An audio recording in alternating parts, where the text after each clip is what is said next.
Jalen Hurts in Week 14 made his first start for the Philadelphia Eagles, where he won 24-21 against the New Orleans Saints. And today we're going to be going ahead and looking at that game. So this is going to be a film breakdown where we look at some of the things I think he did well and some of the things I think he needs to improve on. And if you stick around to the end, we'll dive into the stats and what they mean and possibly if he should continue to start for the Philadelphia Eagles. Stick around. Okay, so here we are. We're in the first drive of the first quarter. We're 1st and 10 at New Orleans 42. We got 7 minutes and 38 seconds left. We're in shotgun. This is going to be a play action. Hurts is going to go ahead and he's going to motion over his wide receiver. He's going to pretend it's a jet sweep to the wide receiver, and then he's going to roll out to his left. He's going to have 2 defenders pursue him, and then right before they get to him, he's going to pass it to Dallas Goedert, and Goedert is then going to run out of bounds at New Orleans 37 for 5 yards. So let's go ahead and play it, and you can see what I'm talking about. So I'm playing this in slow motion so I can play it and pause it very easily. So here's this play action. Okay, he rolls out right there, as you see. He has the 2 defenders chasing him at this moment, and there's 2 things I like in this video. So we're going to go ahead and pause it right here for the first. Okay, and it's initially getting away from these 2 defenders. Okay, he's showing off that 4.59 speed, and I think that if this was Carson Wentz, he's not out here. He's closer. He's a step behind. He's here. Defenders are around here. He's panicking. He's having to throw it. It's an incompletion, or he's having to throw it a little bit earlier, and it gets batted down. Potentially, the tight end's not able to make that separation like he's going to a little bit later. I think this is something that Hurts brings to the table that Wentz can't bring, because Hurts is more of a mobile quarterback than Wentz. And again, mobile quarterbacks, there's a debate. Good thing, bad thing. At the end of the day, it opens you up to more possibilities in your offense, and this is one of them, and it's working out for them. So now we're going to go ahead and play it. Oh, here we go. Sorry. We're going to go ahead and play it right here. Show you the second thing. It's very close. And boom. Okay, so this is where he throws it right here. As you see, obviously, that interior defensive lineman fell, whatever. He's going to throw it right here. Ball trajectory. Yay. Okay, so what I like to see from him is this body control, this body movement from a mobile quarterback. Okay, if you're a right-handed quarterback and you're moving out to your left and you're throwing the ball, you have to be able to move your body and move your arm in all sorts of different ways that pocket passers are not going to do. You have to be able to do this. Patrick Mahomes, Dak Prescott, Lamar Jackson, all these mobile quarterbacks, guys who can run, can throw the ball in different types of ways. And this is one of the ways that they can do it. And I like that he can his body's already acclimated to making these different types of throws. And I really, really like that from him. And let's go ahead and get to the end of the play so you can see the completion to Goedert. So right here, we're in the second drive of the game. We're 1st and 10 at Philadelphia's 35. 58 seconds left in the first quarter. He's shotgun, as usual, for the entire game. He's shotgun. Now what's going to happen here is it's going to be play action. He's going to snap the ball. He's going to fake it to the running back. He's going to roll out right. He's going to scan the middle of the field and the right side of the field. He's going to stop, and then he's going to bomb it left to Jalen Reagor, but it's going to fall incomplete. Now, I'm going to go ahead and play it and show you what I like and don't like about this. All right, we're going to have it in slow motion again. Here's that snap and faking it to Miles Sanders. He's rolling out right, and we're going to go ahead and stop it right about here. Okay. So what he's doing here is he's scanning this field. This is pretty much everything he can see. This is in his field of view. About yay. He pretty much has a bird's eye view of everything right here on the field. Now what he's looking at is he's looking at all his targets here. So you got double coverage all here and here, and it appears double coverage because of the safety up here. So everybody's double covered. You can even qualify up here, Alshon Jeffrey being double covered by the linebacker. He's covering this whole middle of the field pretty well. That's what appears to be happening. Now, he recognizes this. Here's what's actually happening. He's looking right here, just to this one safety. And let me tell you why. because Jalen Rigger appears to be running just go route, and he continuously runs this go route. It looks like it, and that's what the safety's biting on by continuously going this way and giving over the top help to this corner here, because Rager's fast. He's very fast. So when you have somebody as fast as him, speedsters in the league, they usually get over the top help. But what's going to happen is Hurts knows over here, okay, Hurts knows that all he's going to do, Rager's going to do here is he's going to here, and at the top of his route, closer probably over here, he's going to turn his streak, what he thinks it's a streak, the safety thinks it's a streak, into a post. He's going to make the cut. Simple move, one cut, but you combine that with Rager's speed, it turns it into a situation where, if we play it, you'll see that. Here's that cut right here. Boom. Safety goes, stops, turns around, gets caught up, and he falls. Okay, and now you see, we're going to stop. He's already bombed it to him. He has separation. Ball's in the air. It's coming for him. It's going to land somewhere about yay. Okay, and that's where you want it. But here's the problem. Here's what I don't like. And it's simple. It's easy fix. It's just make the play. You don't really have any critiques past that. It's just a little bit under of where you want it to actually be. He does everything right in this situation. He sells the run. He scans the field. He recognizes that opening. Okay, you recognize that safety is biting hard on the streak and the over-the-top help. So he stops, he plants, and he bombs it left to Rager. But the only problem is he doesn't put the ball where it needs to go. He just needs to capitalize on that play. It would have been huge. It would have got him right around here, 25 to 20-ish, depending on how fast Rager can stop and cut up field. I mean, you can even potentially say it might be a touchdown. So he just needs to capitalize on those opportunities. There's nothing bad he did about reading the defense or selling the run. He did what he's supposed to do. He just needs to make that throw. Okay, so we're actually in the same drive that we were just talking about a little bit earlier, the previous play actually. Now this is the touchdown pass to Alshon Jeffrey. The situation is 4th and 2 at New Orleans 15. We're in the shotgun. 13 minutes and 30 seconds left in the second quarter. So what's going to happen is Hurts is going to snap the ball. He's going to take a one-step drop back, and he's going to lob the ball up to Alshon Jeffrey while taking a shot to the body. And Alshon's going to turn his body, use his body to catch the ball, and it's going to be a touchdown. Now, I'm going to go ahead and play it, and I'm going to show you guys what I see. So as you see here, snaps the ball. He's immediately looking over to the left. Let's go ahead and back it up just a little bit. Bam. Okay, pre-snap. Here's what we got. He recognizes here, it looks like it's all man coverage. Boom, boom, boom, boom. Not the perfect square. It's okay. Boom. So it looks like it's all man coverage here. He's hoping that it's man coverage because if it is, he knows exactly where he's going to go. And he's going to go right here. He's going to throw it to the 6'3" wide receiver, Alshon Jeffrey. He's going to put it up there. And what I like here is he's taking a necessary risk. Okay, throwing one-on-one coverage to a guy who's 6'3" and has that advantage is a necessary risk. He's probably not going to be open initially. He's probably going to be blanketed unless he beats him off the jump. Alshon's not a great route runner. He's just a really big dude. He's a physical guy who can go get the ball if he can stay on the field and stay healthy, which most of the time he's not. So that's what he's immediately looking for, and he knows where he's going to go almost immediately with this pass. So let's go ahead and play it. So you see the snap right here. Boom. Okay, and you see his head immediately snap over to the left.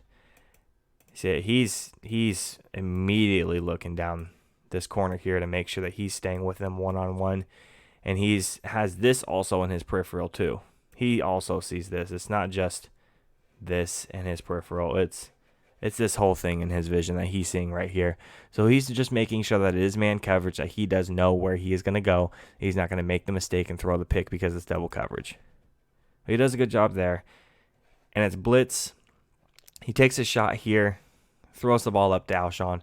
Alshon does what he's supposed to do, boxes out, uses his body, falls into the end zone. So what I really like here is he was able to make a throw under pressure. He had a dude right in his face. He released it right before he got hit, and he put it exactly where he needed to go. And on top of that, on top of it just being a good throw, he made the correct decision in recognizing it was potentially man-to-man coverage, potentially it was a blitz, and then immediately when he snapped it, he looked over to his left to make sure and confirm it with himself. In that split second, okay, cool. Yes, it's man coverage. I'm taking the shot. He does, and he completes the pass for the touchdown. It's a great job. I really appreciate what he can do there. Okay, the next thing I'm going to be showing you guys are back-to-back plays where Jalen Hurts goes ahead and he scrambles for 15 plus yards on both of these carries. They're not designed runs. He takes off, and I'm going to show you what I really like about these two plays. So the first one, that's 2nd and 10 at Philadelphia's 47 with 27 seconds left. He's in the shotgun, of course. And what happens here is Jalen Hurts snaps the ball, reads the defense, gets some pressure in his face, and he scrambles to the left for 24 yards to New Orleans 29. So let me go ahead and play it and show you guys what I see. So we're going to go ahead and play it. Ball snap. Let's slow it down way too fast. Let's stop right here. Okay, right off the bat, I know it's a fast stop. Covered, covered, covered, covered. Boom. All these guys are covered.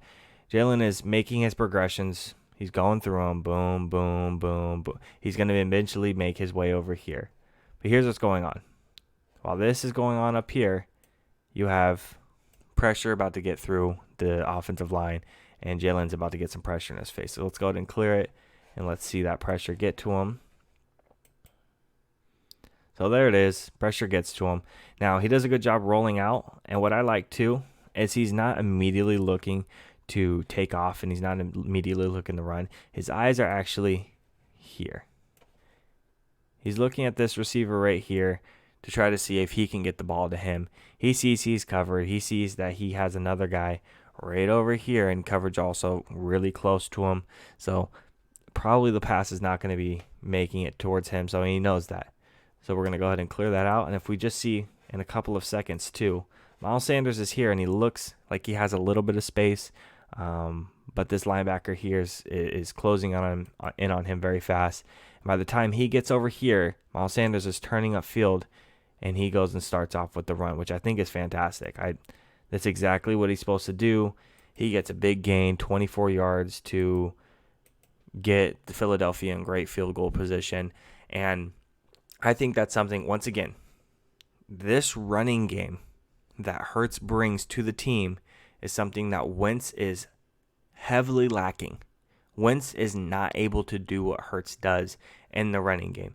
Wentz can run, but he's not the same as Hurts. And I'll show you what I mean in the next one too.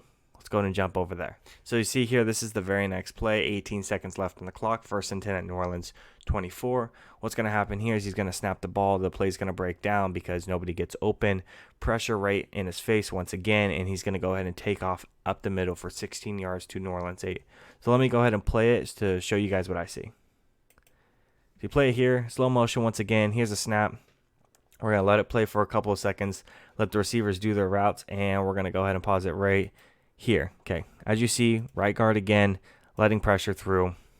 Fire that man. We got coverage here, locked up, locked up, locked up, locked up. You don't really have anywhere to go here, and Miles Sanders hasn't made his dump off, his outlet. He's not there yet, and this guy over here is going to come, and he's going to have help to cover Miles Sanders anyways. Let's go ahead and clear that off, and we're going to go ahead and see that pressure come right up in Jalen's face. So here it is. Here's that pressure. He takes off right up the middle. He recognizes that there's nobody here. I mean, look at this. Look at this. Huge box I can make, plus more. I mean, nobody here in this space. And you can see 16 yards he gains on this play. He's able to just waltz 16 yards up the middle for a big game to New Orleans 8. And go ahead and play it with fast motion. Slides down. Perfect. Again, same thing I was mentioning before. You're not going to get that out of Wentz. He's not that fast. I think Wentz, max, you're probably going to get to here. Yay. Again, not bad. Not awful, but you're not going to get all of this yardage. You would say, oh, well, I mean, what's the difference between here to here? I mean, that's not that big of a deal. But the thing is, he's running from here to here. I mean, that's a lot of different distance to cover between a guy who's 4.59 speed, 40-yard dash speed, to 4.77 40-yard dash speed. It's a big difference. I know it doesn't sound like a lot, but if you know football, you know the difference between those. More than almost 0.2 of a second is a big difference, especially when it comes to a running quarterback. And those are the final plays I wanted to look at from Jalen Hurts. He did have another play I could have looked at. It was his fumble on the last drive, but we will talk about that in a little bit. Some of my other observations about this game is that Hurts really opens up this offense to something they didn't have before. And obviously what I was talking about is the dual threat nature of him. And don't get me wrong, I know that Wentz has the potential to run the ball, but his size and his speed prevents him from being effective outside red zone situations. Jalen has the potential to take off from anywhere on the field, but he isn't just a rushing quarterback. If you give Hurts the time he needs in the pocket, he will sit and throw, and you can see that in the game, and you can see that on the tape. And I also believe that the play calling in this game was really bad. During the first drive for Philly, Doug Peterson, the head coach, the one who calls the plays, decided on 3rd and 11 to call a design run, and this ended up turning the play into a 4th down. He then proceeds to call a run play on 4th and 2. That ended up being a turnover on downs. And that's only one specific drive. He continued to call running plays, quarterback runs, and read options. And when passing plays were called, they were short screens and play action calls that only worked maybe 60% of the time. I'm not sure if Doug Peterson doesn't trust Hurts to get the job done 100% in the passing game, but if he didn't, why was Hurts in? And why did he start this game? Let's get this straight. They won the game mostly on a new look offense and good defensive effort, not Doug Peterson's play calling as a coach. Now let's look into the stats of Jalen Hurts' performance. He had 30 attempts and 17 completions, giving him a completion percentage of 56.7%, which was good for 27th in Week 14. He had 167 passing yards on those 17 completions, which ranked 26th in Week 14. One of his biggest accomplishments in Week 14 is he didn't throw a single interception, and he had 1 touchdown. Jalen had a PFF grade of 49.8.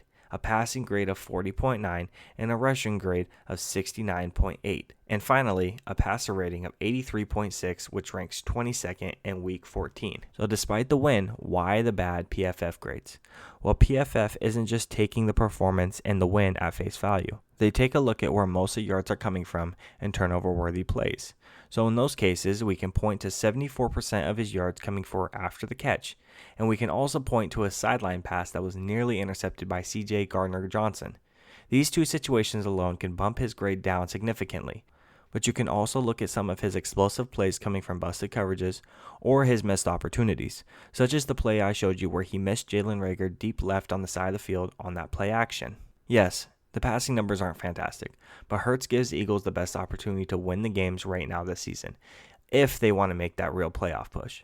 And for next year, if the Eagles can get a real head coach to call the shots and recognize Jalen's potential, then the Eagles will have an interesting quarterback battle for the starting job. And that's it, you guys. I really appreciate you guys being here to the end for the Jalen Hurts analysis video. If you guys have any suggestions of what I missed or what I should talk about in future film analysis, go ahead and put it in the comment section below. Or if you have any suggestions about how I should do my film analysis, or if you have someone you want me to do one on, put it in the comment section below. I really appreciate you guys.